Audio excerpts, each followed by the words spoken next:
Bismillahirrahmanirrahim. Assalamualaikum warahmatullahi wabarakatuh. Alhamdulillahirabbil alamin, wassalatu wassalamu ala asyrafil anbiya'i wal mursalin sayyidina wa habibina Muhammadin wa ala alihi wa ashabihi ajmain wa man tabi'ahum bi ihsanin ila yaumiddin. Amma ba'du, faqala Allah ta'ala fil Qur'anil Karim, a'udzu billahi minasy syaithanir rajim, ya ayyuhalladzina amanu taqullaha haqqa tuqatih wa la tamutunna illa wa antum muslimun. Wa qala aidan, innal hasanat yudhibna as-sayyi'at. Sadaqallahul azim. Ayyuhal hadirun wal hadirat, para jamaah salat zuhur Masjid Nurul Hidayah yang dimuliakan oleh Allah Subhanahu wa taala. Mari sama-sama kita bersyukur kepada Allah atas segala limpahan nikmat dan karunia sehingga pada siang ini kembali kita dapat melakukan berbagai macam aktivitas ibadah, aktivitas kebaikan. Semoga ibadah yang kita lakukan siang ini diterima oleh Allah Subhanahu wa taala. Amin Allahumma amin. Selanjutnya mari sama-sama kita sampaikan salawat kepada Nabi Muhammad sallallahu alaihi wasallam. Allahumma shalli ala Muhammad wa ala ali Muhammad. Hadirin jamaah sekalian yang dimuliakan oleh Allah Subhanahu wa taala, di antara cara untuk kita tetap konsisten dalam beramal adalah yaitu dengan cara apa yang disebut dengan istilah muaqabah. Muaqabah itu artinya adalah memberikan sanksi atau hukuman terhadap diri ketika diri ini melakukan berbagai kelalaian atau terhenti dari melakukan aktivitas rutin dari aktivitas kebaikan. Suatu kebaikan, hadirin, ketika sudah terbiasa untuk dilakukan, maka kebaikan yang dilakukan itu terasa mudah. Tapi kita paham betul bahwa sebagaimana yang disampaikan oleh Nabi kita Nabi Muhammad SAW, bahwasanya dunia ini penuh dengan fitnah, dunia ini penuh dengan ujian, dunia ini penuh dengan cobaan. Bisa jadi satu waktu ada ujian, ada cobaan yang kita hadapi, sehingga bisa jadi dengan ujian dan cobaan itu kita melakukan sebuah pelanggaran atau sebuah kelalaian, atau kita berhenti mungkin sesaat dari melakukan kebiasaan-kebiasaan yang baik. Oleh karena itu maka di dalam surah Hud ayat 114 Allah berfirman, innal hasanat yudhibna as-sayyi'at. Sesungguhnya kebajikan-kebajikan yang dilakukan itu bisa menghapus keburukan-keburukan. Apa maknanya, hadirin? Maknanya adalah ketika seseorang itu bisa jadi dia terhenti sesaat dari melakukan kebaikan, maka ketika dia tersadar akan hal itu, dia bisa melakukan atau memberlakukan kepada dirinya suatu aktivitas kebaikan yang lain sebagai sebuah sanksi, sebagai sebuah hukuman. Dan ini tidak lain dan tidak bukan adalah tujuannya agar seseorang itu bisa istiqomah dalam kebaikan. Sebagaimana misalnya hadis Nabi SAW riwayat Imam At-Tirmizi yang seringkali disampaikan oleh para khatib ketika menerangkan tentang perintah untuk bertakwa kepada Allah Subhanahu wa taala. Kata Nabi, ittaqillaha haitsuma kunta. Bertakwalah kalian kepada Allah dimanapun kalian berada. Lalu setelah seruan itu, setelah perintah itu, Nabi katakan, ittabi'is sayyi'at al-hasanat. Ikutilah perbuatan buruk itu dengan perbuatan yang baik, tamhuha. Maka perbuatan baik yang dilakukan itu akan menghapus perbuatan buruk yang dilakukan. Bahkan Allah Subhanahu wa taala menyuruh kita untuk bersegera melakukan berbagai macam amal-amal kebajikan. Jangan menunggu fitnah datang.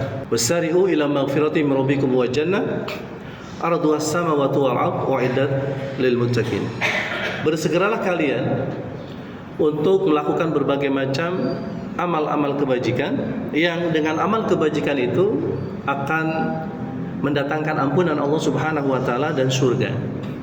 Dan surga itu disediakan oleh Allah Subhanahu wa taala bagi mereka-mereka yang bertakwa. Masih dalam surat Al-Imran ayat 135-nya Allah jelaskan tentang salah satu ciri orang bertakwa, yaitu segera bertaubat.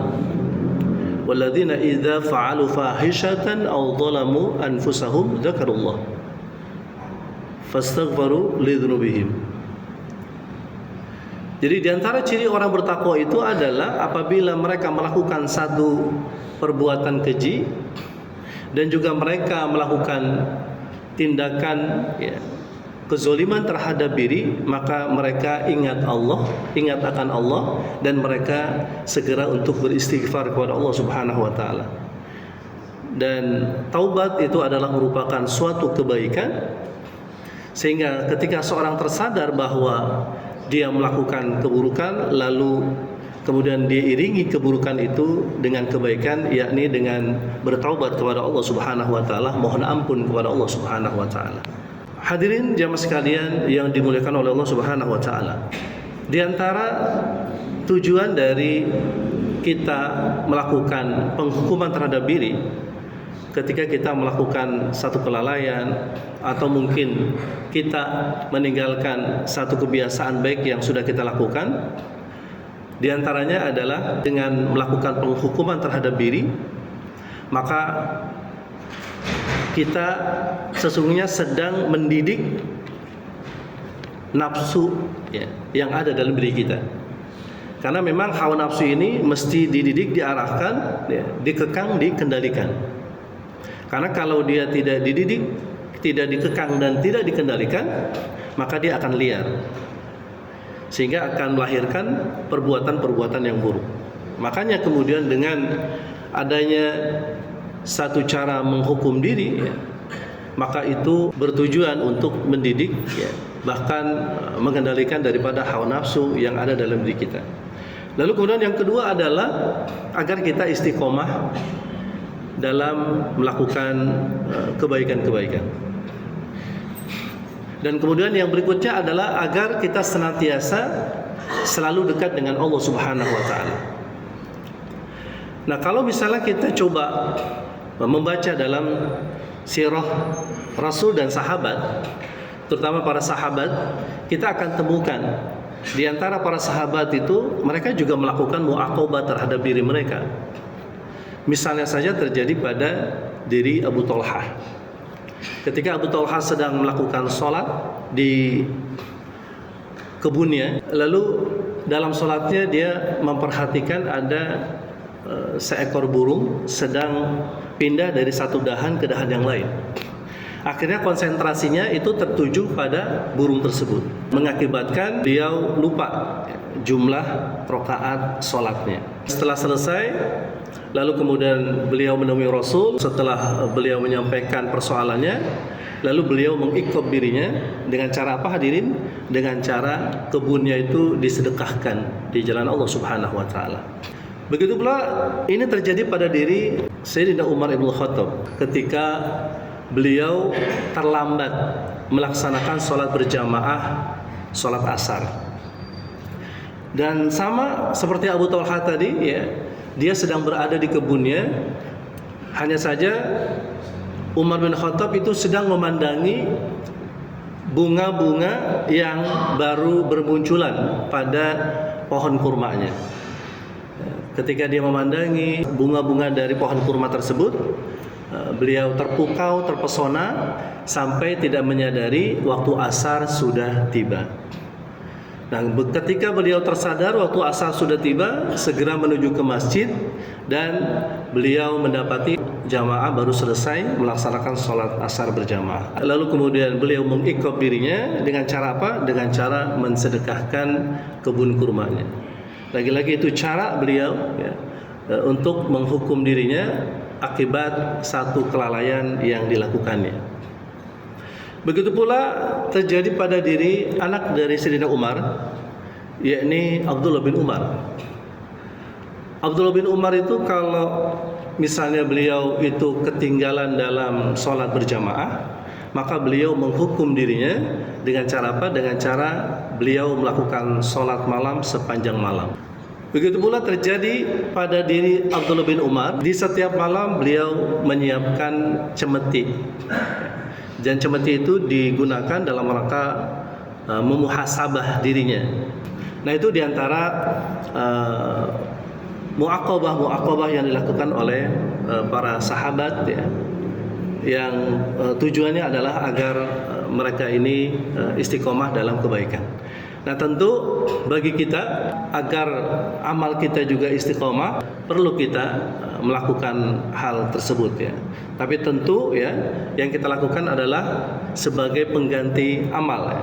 Jadi kalau misalnya kita sudah terbiasa ya, setiap hari misalnya membaca Quran 1 juz misalnya, maka ketika satu hari terlewat, maka bisa kita mengikop diri, mungkin dengan cara bersedekah atau mungkin dengan cara ya kita mengulang bacaan itu misalnya 2 kali, atau mungkin hal-hal yang sejenisnya ya, yang tujuannya adalah agar itu tidak terjadi lagi pada diri kita gitu, sehingga kita bisa istiqomah dalam kebaikan.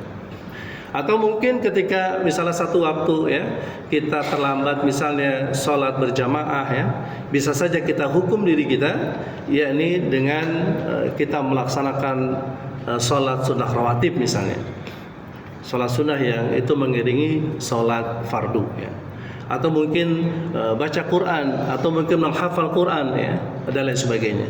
Mudah-mudahan dengan begitu maka kita bisa istiqomah ya dalam amal-amal kebajikan atau dalam ketaatan kepada Allah Subhanahu wa taala.